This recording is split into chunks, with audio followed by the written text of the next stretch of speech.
Hello everyone, welcome back. आप सभी को स्वागत है मेरे चैनल एचआर के रिएक्शंस पे। मैं हूँ रिक एंड आप सभी को प्रणाम और Sat Sri Akal. And with that note today will be reacting to a video. It's called India versus Pakistan. कौन सा देश भौगोलिक रूप में बेहतर है? Geography from Gasset Life Act. उनको भी लाइक शेयर सब्सक्राइब कर देना आप सब। So with that note, let's start the video and let's see what it is all about. So let's start the video. 1, 2, 3 and start.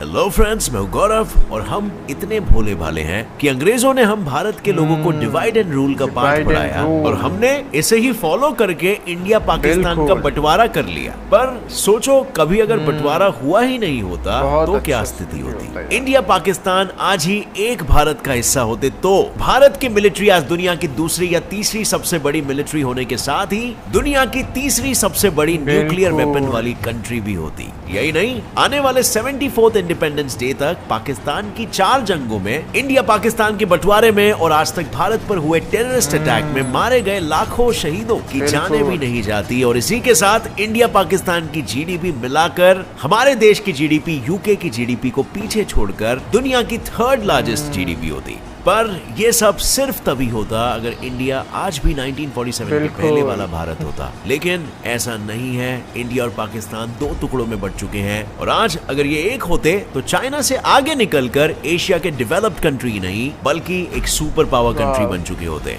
पर अफसोस ये सब कभी नहीं हुआ और जो बंटवारा हुआ है ना, उससे इन दोनों ही कंट्रीज का क्या हाशर और हाल हुआ है, क्या फायदा और क्या नुकसान हुआ है, आज हम वही चीजें कैलकुलेट करने वाले हैं हमारे इस वीडियो में, जिसका टाइटल है इंडिया पाकिस्तान ज्योग्राफी।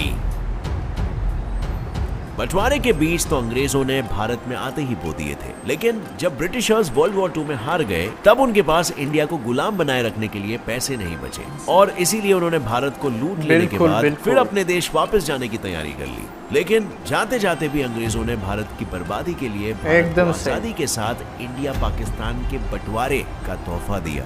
और इसी बंटवारे के लिए स्पेशली इंग्लैंड से एक वकील को बुलाया गया जिसका नाम था सर सिरिल रैडक्लिफ, और जो पहली बार बस इंडिया और पाकिस्तान के बीच लाइन खींचने के लिए आया था। मतलब भाई, पहले कभी इंडिया नहीं आए थे, बस पहली बार आए लाइन खींचने। अब सर सिरिल ने कैसे ये लाइन खींची, इस पर पूरा वीडियो इस चैनल पर ऑलरेडी है, जिसे आप इस वीडियो के बाद ऊपर आई बटन दबाकर देख सकते हो।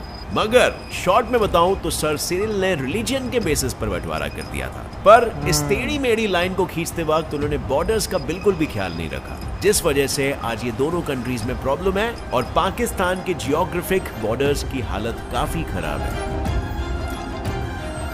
क्योंकि पाकिस्तान अपने बॉर्डर्स 2 नहीं बल्कि 4 देशों के साथ शेयर करता है, इंडिया, अफगानिस्तान, ईरान और चाइना। और उसमें से भी इंडिया और अफगानिस्तान ऐसे 2 देश हैं जिनकी पाकिस्तान के साथ बिल्कुल नहीं बनती। और ऐसा इसीलिए क्योंकि पाकिस्तान अफगानिस्तान के साथ एक बॉर्डर शेयर करता है जिसे ब्रिटिशर्स ने 1893 में उस वक्त के भारत और अफगानिस्तान के बीच में बनाया था। इस बॉर्डर की वजह से अफगान का पाश्तूनिस्तान 2 हिस्सों में बढ़ गया, जिसका आधा हिस्सा आज पाकिस्तान में है और वही आधा अफगानिस्तान में है। और पाश्तून्स वही लोग हैं जो आधे से ज्यादा अफगानिस्तान को रूल करते हैं और इसीलिए आज तक अफगानिस्तान 1893 में बनाए हुए इस बॉर्डर को एक्सेप्ट नहीं करता। उनके हिसाब से पाश्तूनिस्तान पूरा का पूरा आज भी अफगानिस्तान में ही आता है। और पाकिस्तान की ऐसे ही दुश्मनी ईरान से भी है, बस इस केस में पाश्तूनिस्तान की जगह बलोचिस्तान है। पर बलोचीज ईरान में कोई मेजॉरिटी एथनिक ग्रुप नहीं है, जिस वजह से पाकिस्तान और ईरान अंडरस्टैंडिंग से इस रीजन को शेयर करते हैं। पर ये कभी भी भाईचारे में नहीं बदल सकता, क्योंकि ईरान को शिया गवर्नमेंट और पाकिस्तान को सुन्नी गवर्नमेंट चलाती है और इसीलिए उनके आइडियल्स और वैल्यूज में बहुत फर्क आ जाता है और आते रहेगा। लेकिन पता है, पाकिस्तान के 4 बॉर्डर शेयरिंग रिकॉर्ड को इंडिया ने 6 देशों के साथ बॉर्डर शेयरिंग करके तोड़ दिया है, जिनमें एक तो ऑफ कोर्स खुद ही पाकिस्तान है और बाकी म्यांमार, चाइना, नेपाल, भूटान और बांग्लादेश है। लेकिन पाकिस्तान और चाइना को छोड़कर इंडिया अपने बाकी के 4 पड़ोसी कंट्रीज के साथ अलायंस में है और चाइना और इंडिया के बीच के गंभीर माहौल के कारण ये LAC लाइन है। पर अक्साई चीन के यहाँ पर आने वाली ये LAC लाइन कोई डिफाइंड बाउंड्री नहीं है, जिस वजह से आज भी ये दोनों देश अक्साई चीन को अपना हिस्सा क्लेम करते हैं। चाइना कहता है कि अक्साई चीन जिनजियांग रीजन में आता है और इंडिया के हिसाब से वो लद्दाख में आता है। इतना ही नहीं तो आपने ये भी देखा होगा कि अरुणाचल प्रदेश इंडिया और चाइना दोनों के मैप्स में उनकी कंट्री का हिस्सा बताया गया है और इसी वजह से इंडिया और चाइना के बीच 1962 में जंग भी हो चुकी है, जिसमें कई लोग शहीद तो हो गए थे, पर आज तक दोनों देशों के बीच इसका फैसला नहीं हुआ और आज भी टेंशन का माहौल बना हुआ है। पर सिर्फ बॉर्डर डिस्प्यूट ही इकलौती ऐसी चीज नहीं है जो बंटवारे में पाकिस्तान और इंडिया के हिस्से में आई है। बंटवारे के साथ पाकिस्तान को फ्री भूकंप भी मिला है। मेरा मतलब है पाकिस्तान का आधा हिस्सा बलूचिस्तान और आजाद कश्मीर एक ऐसे एरिया में आता है जो अर्थक्वेक प्रोन है। यहाँ आने वाले भूकंप इतने हाई मैग्नीट्यूड के होते हैं कि 2005 में आजाद कश्मीर में आए हुए सिर्फ एक भूकंप ने 86,000 लोगों की जान ले ली थी। पर इन भूकंपों के आने के पीछे का कारण क्या है? तो बेसिकली आज दुनिया में जो 7 अलग अलग कॉन्टिनेंट्स है ना, वो 33 करोड़ साल पहले एक हुआ करते थे। मतलब ऐसा कुछ कि जमीन का सिर्फ एक बहुत ही बड़ा टुकड़ा था और उसके चारों तरफ सिर्फ पानी ही पानी था और इस सुपर कॉन्टिनेंट का नाम पैंजिया था। वेल, एग्जाम्पल के लिए समझो कि तुमने दूध को उबाला, फिर उबालने के बाद उसके ऊपर मलाई बन गई। अब अगर तुम दूध के बर्तनों को हिलाओ तो मलाई भी हिलती है और कई बार इसके टुकड़े भी हो जाते हैं। उसी तरह जब अर्थ के कोर का लावा ठंडा हुआ तो ऊपर जमी हुई मलाई यानी कि लैंड के टुकड़े भी हुए और इन्हीं टुकड़ों को कहते हैं टेक्टोनिक प्लेट्स। अब फ्रेंड्स, आप सोच रहे हो कहां से कहां पहुंच गए, इन प्लेट्स का भूकंप से क्या संबंध है? वेल, संबंध है क्योंकि फिलहाल इंडियन, यूरेशियन और अरेबियन प्लेट्स आपस में टकरा रहे हैं और इनके टक्कर के झटकों की वजह से पाकिस्तान के रीजन्स में काफी हाई मैग्नीट्यूड वाले भूकंप आते हैं। इतना ही नहीं, इन्हें तो विरासत में बस 1146 किलोमीटर लंबी कोस्ट लाइन मिली है और उसमें भी कराची के बस एक अकेले पोर्ट से पाकिस्तान का पूरा 60% ट्रेड और सप्लाईज आता जाता है।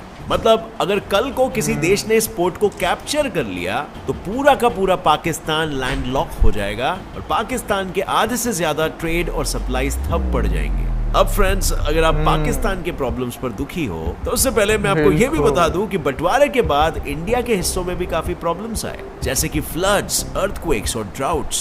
इंडिया की आधी बॉर्डर कोस्ट लाइन है जो कि 7,516 किलोमीटर लंबी है, जिस वजह से यहाँ के कोस्टल रीजन्स को ज्यादा बारिश की मार झेलनी पड़ती है और इसके पीछे का कारण है अरेबियन सी के पानी के तापमान में होने वाला बदलाव। क्योंकि अरेबियन सी का पानी इतना गर्म हो चुका है कि उस तरफ से आने वाली बारिश के बादल में बहुत ज्यादा फ्लक्चुएशंस होते हैं और इसीलिए कहीं एक तरफ कोस्टल रीजन्स में ज्यादा बारिश गिरने के कारण फसल नहीं उग पाती तो कहीं बिहार, महाराष्ट्र, कर्नाटका, आंध्र प्रदेश, तमिलनाडु जैसे स्टेट्स में खेत और अनाज ड्राउट यानी सूखे की वजह से बर्बाद हो जाते हैं। इतना ही नहीं तो इंडियन प्लेट हर साल 50 mm जितना यूरेशियन प्लेट की तरफ बढ़ रही है, जिसकी मूवमेंट इतनी स्लो है कि हमें ये महसूस नहीं होता, पर इन प्लेट्स के टकराने के कारण पाकिस्तान की तरह हमारे नॉर्थ ईस्टर्न रीजन्स में भी अर्थक्वेक्स की फ्रीक्वेंसी बढ़ती जा रही है और इसी वजह से हर साल इंडिया और थोड़ा छोटा भी होते जा रहा है। लेकिन इस ज्योग्राफिकल बंटवारे ने कहीं ना कहीं इंडिया और पाकिस्तान दोनों को सिर्फ प्रॉब्लम्स ही नहीं दी है बल्कि कुछ बेनिफिट्स भी दिए हैं, जैसे कि United states energy information administration EIA के अनुसार पाकिस्तान के पास जमीन में पेट्रोलियम ऑयल के लगभग 8 बिलियन बैरल्स और iron ore, copper, gold, silver के रिजर्व्स के साथ साथ जेम्स, मार्बल, टाइल्स जैसे प्रीशियस स्टोन्स के भी रिजर्व्स है। इतना ही नहीं, पाकिस्तान की 26% जमीन एग्रीकल्चर के लिए यूज की जाती है और वहां पर सबसे ज्यादा प्रोडक्शन व्हीट और कॉटन का होता है और इसीलिए कॉटन के प्रोडक्शन में पाकिस्तान दुनिया में 5th नंबर पर आता है और ये वर्ल्ड का one of the largest textile producers भी है। इसके पीछे का एक और एक कारण है कि पंजाब और सिंध प्रोविंस की जो मिट्टी है ना, वो काफी डीप और बहुत ही ज्यादा फर्टाइल होती है जो कॉटन उगने के लिए एकदम परफेक्ट है। और भले ही बंटवारे में पाकिस्तान को कम कोस्ट लाइन मिली हो तो भी पूरे देश में इंडस रिवर फ्लो करती है जो पाकिस्तान की सबसे बड़ी रिवर है। सो इन अ वे हम कह सकते हैं कि पाकिस्तान की लाइफलाइन भी है। और वहीं इंडिया के ज्योग्राफिकल बेनिफिट में सबसे ऊपर आता है माइका का नाम। माइका वो माँ वाला माइका नहीं, मेटल वाला माइका, क्योंकि इंडिया माइका का पूरे वर्ल्ड में टॉप प्रोड्यूसर है। माइका असल में एक ऐसा कंपाउंड है जिसका इस्तेमाल पेंट से लेकर मेकअप, ऑटोमोबाइल्स, रबर प्रोडक्ट्स और प्लास्टिक प्रोडक्ट्स में किया जाता है। दुनिया का 60% माइका इंडिया से ही ट्रांसपोर्ट होता है। साथ ही इंडिया वर्ल्ड में कोल का थर्ड लार्जेस्ट प्रोड्यूसर भी है और हमारे पास टाइटेनियम और डायमंड्स और लाइमस्टोन्स के काफी सारे रिजर्व्स हैं और ऑयल रिजर्व्स में हमारे पास ऑलमोस्ट 5.4 मिलियन बैरल्स हैं। अब बात करते हैं इंडिया की लाइफलाइन हिमालयन माउंटेन्स की, और इसे इंडिया का लाइफलाइन इसीलिए कहा जाता है क्योंकि देश की लगभग सभी नदियां जैसे कि गंगा, यमुना, ब्रह्मपुत्र ये सारी हिमालय से ही शुरू होती है और इनमें से कई नदियों पर लगाए हुए डैम्स हाइड्रो इलेक्ट्रिसिटी जनरेट करने में काफी मदद करते हैं। इतना ही नहीं तो हिमालय नॉर्थ से आने वाली बर्फीली हवाओं को भी रोकता है, जिससे इंडिया का क्लाइमेट हमेशा मॉडरेट रहता है और बारिश की वजह से एग्रीकल्चर में मदद होती है। और ये ना सिर्फ दुनिया का सबसे बड़ा माउंटेन रेंज है बल्कि ये चाइना के खिलाफ हमारा ग्रेटेस्ट नेचुरल डिफेंस भी है। वेल, सबसे पहली बात तो अगर हिमालयस नहीं होते तो पूरा का पूरा नॉर्थ ईस्ट बंजर हो जाता, और ना सिर्फ नॉर्थ ईस्ट पर जहां जहां से हिमालय से निकलती नदियां बहती है जैसे कि उत्तराखंड, मध्य प्रदेश, राजस्थान, बिहार, उत्तर प्रदेश, हिमाचल प्रदेश, ये सारी जगहें भी बंजर हो जाती और यहाँ से पानी न बहने के कारण ना मिट्टी उपजाऊ रहती और इस वजह से यहाँ पर फसल नहीं उगती, और इसके ना होने की वजह से चाइना जैसे देशों की मिलिट्री डायरेक्टली इंडिया में घुसकर हमला कर पाती, और इसीलिए हिमालयन रेंज हमारा सबसे बड़ा ज्योग्राफिकल एडवांटेज रहा है और रहेगा। तो चलिए अब बात करते हैं उस टॉपिक पे जिसके लिए आप सभी रुके हो, कश्मीर। पिछले 70 सालों से इंडिया और पाकिस्तान के बीच कश्मीर की वजह से 3 जंग हो चुकी है और आज तक दोनों देशों के बीच का माहौल गंभीर रहा है। पर सवाल ये है कि आखिर कश्मीर इतना जरूरी क्यों है? वेल, इसका जवाब है कश्मीर के ग्लेशियर्स और फ्रेश पानी। ये ग्लेशियर का पानी इंडिया और पाकिस्तान के लाखों लोगों को ताज़ा पानी और इलेक्ट्रिसिटी प्रोवाइड करता है, और आजकल के बढ़ते पॉपुलेशन और बढ़ते इलेक्ट्रिसिटी की जरूरत के कारण इंडिया कश्मीर में और हाइड्रो इलेक्ट्रिसिटी के फैसिलिटीज लगवाना चाहता है। पर पाकिस्तान को डर है कि इरिगेशन के नाम पर कहीं इंडिया कश्मीर से पाकिस्तान आने वाले पानी को ही ना रोक दे, और इसी के चलते इंडिया और पाकिस्तान ने 1960 में वर्ल्ड बैंक के साथ इंडस वाटर ट्रीटी साइन कर ली थी, जिस एग्रीमेंट के हिसाब से पाकिस्तान के कंट्रोल में इंडस, चेनाब, झेलम और इंडिया के कंट्रोल में बियाज, रावी और सतलेज रिवर्स आती है। अब बंटवारों के बाद दोनों ही देशों के हिस्सों में कई अड़चनों के साथ कई फायदे भी आए, बिल्कुल उसी तरह जिस तरह हर सिक्के के 2 पहलू होते हैं, लेकिन दोनों ही देशों ने इन प्रॉब्लम्स को फेस करके इन एडवांटेजेस को किस तरह बेस्ट इस्तेमाल करे ये सीख लिया, और इसी वजह से आज दुनिया भर में ये अलग अलग चीजों के लिए फेमस है। जैसे कि पाकिस्तान फेमस है अपनी टेक्सटाइल इंडस्ट्री के लिए और वहीं पर इंडिया फेमस है अपने माइका और कोल प्रोडक्शन के लिए। लेट्स होप कि जल्दी एक ऐसा दिन आएगा कि दोनों भी कंट्रीज आपस में मिलजुल कर रहे हैं, क्योंकि देखा जाए तो हम शायद उतने भी अलग नहीं हैं। अगर हम हमारे सारे डिस्प्यूट्स, नफरत और पार्टीशन के ट्रॉमा को बाजू में रखें तो ये साफ साफ दिखता है कि हम में कितनी सिमिलैरिटीज हैं। बोली भाषा से लेकर खाने पीने तक सब कुछ सिमिलर है, यहाँ तक कि हमारे कल्चर और हमारी हिस्ट्री भी मिलती जुलती है, पर फिर भी क्यों नफरत और पॉलिटिक्स के वजह से इन सिमिलैरिटीज को हम नहीं देख पाते। अगर आप भी मेरी इस बात से सहमत हो तो कमेंट करके जरूर बताना कि आपको पर्सनली दोनों कंट्रीज के बीच में कौन कौन सी सिमिलैरिटीज दिखती है और कौन कौन से डिफरेंसेस दिखते हैं, और क्या वो डिफरेंस बहुत ही ज्यादा मैटर करते हैं। मुझे पर्सनली एक ही डिफरेंस दिखता है और वो बहुत ज्यादा मैटर करता है, और वो डिफरेंस मैं शायद बताना नहीं चाहूंगा क्योंकि कंट्रोवर्शियल हो सकता है, बट मैं आपकी राय जानना चाहूंगा नीचे कमेंट सेक्शन पे। अगर आपको इस वीडियो से कुछ भी नया सीखने मिला तो एक लाइक जरूर ठोकना। मेरे channel gets it by fact को भी सब्सक्राइब कर लो, नोटिफिकेशन बेल ऑन कर लेना, ऑल नोटिफिकेशंस का ऑप्शन सिलेक्ट करके, ताकि आगे आने वाली ऐसी दिमाग बढ़ाऊं वीडियोस आप तक हमेशा पहुंच सके और आप अपने दोस्तों से ज्यादा स्मार्ट बन सके। As always friends, stay curious, keep learning and keep growing. जय हिंद। तो मैं ही कहना चाहूँगा कि यार देखो, पार्टीशन ब्रिटिशर्स ने करवाया था बिकॉज उनको ये डर था कि अगर हमने इस कंट्री को पूरा बिना ब्रेक किया अगर छोड़ दिया फिर ये तो पूरा एशिया पे राज करेगा। और तब की समय में सिर्फ पाकिस्तान ही नहीं था, अफ़गानिस्तान भी था, म्यांमार भी था, बांग्लादेश भी था, वो कंट्रीज़ भी इंडिया के साथ ही था। और ब्रिटिशर्स के टाइम में ईरान भी अलग हुआ, अफ़गानिस्तान भी अलग हुआ, भूटान ले लो, नेपाल ले लो, श्रीलंका ले लो, ये सारे कंट्रीज़ इंडिया के अंडर ही आते थे और इंडिया के छत्र छाया में ही रूल के अंडर ही ये लोग रहते थे, ये सारे लोग। फिर धीरे धीरे ब्रेक होते गए, ब्रिटिशर्स के द्वारा किया गया होगा या फिर बेला फुसला के उनको अलग करवा दिया गया, क्योंकि अगर वो लोग रहते तो इट्स ऑब्वियस कि रिसोर्सेस की कमी आज भी भारत में नहीं है, ना पाकिस्तान में और ना ही कंट्रीज़ पे है। बहुत ज़्यादा रिसोर्सेस हैं एंड बहुत ज़्यादा अपॉर्चुनिटीज़ है, बहुत सब कुछ है। एक कंट्री को जो चाहिए सब कुछ है उनके पास, लेकिन फिर भी उन्होंने ब्रेक करवाया, ठीक है। लेकिन खुशकिस्मती की बात यह है कि ब्रेक करने के बाद भी India is growing so fast. तो सोचो अगर ब्रेक ना किया होता तो कहाँ होता इंडिया। आज सिमिलैरिटीज़ है, लेकिन जब तक वहाँ की आर्मीज रूल कर रही है पाकिस्तान को तब तक कुछ नहीं हो सकता उसका, ठीक है। और आर्मी के छत्र छाया में वो लोग रह रहे हैं, सो डेमोक्रेसी है नहीं वहाँ पे।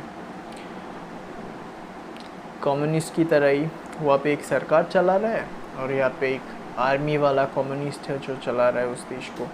सो दोनों में उस जैसा सिमिलरिटीज़ है। और इंडिया लेना चाहता है क्योंकि यार 1947 में जब पाकिस्तान ने अटैक किया था तब वहाँ के राजा ने खुद एक्सेशन पे साइन करके यही बोल दिया था कि पूरा कश्मीर आपका है, इंडिया को बोल दिया था। So it's definitely written and signed by the king out there, so it definitely belongs to India, it not belongs to Pakistan out there. So जितना ही जोर ज़बरदस्ती कर ले वो, in future India is taking that part. इसलिए नहीं ले रहे ताकि बाकी का पार्ट जो इंडिया के पास है उसको तो पहले डेवलप कर ले। अगर उसको डेवलप कर लिया फिर जब वो पार्ट हमारे पास आएंगे तब उसको आसानी से हम लोग डेवलप कर सकते हैं। हर फ्रेश वाटर ज़रूरत है उनको, तीन पाकिस्तान को तीन लेक्स हमने दे दिया है और हम कभी भी नहीं मांगते उनसे कि वो चाहिए हमें। जो पोर्शन इंडिया के पोर्शन पे आया है, so that portion belongs to India man. So ये कोई बुरी बात नहीं है। अटैक किसने किया था वो भी देखना चाहिए, पाकिस्तान ने किया था अटैक। सो गलती किसकी साइड से थी, उन लोगों की साइड से थी। सो फिर आजकल देखने को भी मिलता है उन लोगों के साइड से प्रोटेस्ट भी होते हैं कि आज़ादी के लिए मांग रहे हैं वो लोग। So it's all that things. लेकिन हाँ, फॉर द माउंटेन्स जो इंडिया के पास है उनसे फ्रेश वाटर्स भी आते हैं, मानता हूँ मैं, और उनसे रिसोर्सेज भी आते हैं, which is a good achievement for India. और as a country we should be proud of our nature and this type of resources what we have with us. और चाइना जैसे कंट्री के लिए बैरियर भी है, और अरुणाचल प्रदेश इंडिया के हिस्से में ही आता है और रहेगा हमेशा। एंड एक्साई चेन बात की बात है, पहले सक्सकाम वैली तो लेना है उनसे, फिर जाके एक्साई चेन के बारे में बात करेंगे उन चाइनीज़ से। जो कंट्री तिब्बत जैसे एक कंट्री, फिर क्या बोलते हैं शिंजियान जैसे कंट्रीज़ को अपने देश में मिला सकता है तो उनसे लड़ना तो पड़ेगा। Without fighting with them, you can't take your land back. So it's obvious to see that. और हाँ, सिमिलैरिटीज़ कंट्रीज़ पे हैं, लेकिन रिलीजियस एंगल से देखा जाए वो लोग, क्या बोलूँ, उनका इतना ब्रेन वॉश करवा दिया गया है कि वो लोग हमेशा हेट्रेड ही जोन पे रहते हैं, हेट्रेड की जोन्स पे ही रहते वो लोग, कभी अच्छा सोच नहीं सकते। खुद की कंट्री डेवलप हो ना हो, लेकिन दूसरों के ऊपर उंगली ज़रूर उठाना है उनको। That type of people they are, that's why they are not developing out there. So with that note, video बहुत लंबा हो गया है ब्रो। हाँ, ब्रिटिशर्स ने किया था गलती, लेकिन गलती करने के बाद भी आज हम ग्रो कर रहे हैं, which is A proud moment for us. In the upcoming years will beat them too. So ये हमारे लिए प्राउड की बात होनी चाहिए, and we should focus to beat them in future. With that note, I hope you guys have enjoyed my reaction, guys. Don't forget to like, share, subscribe the channel, hit the notification bell out there. With that note, we'll see you on the next one. See you guys.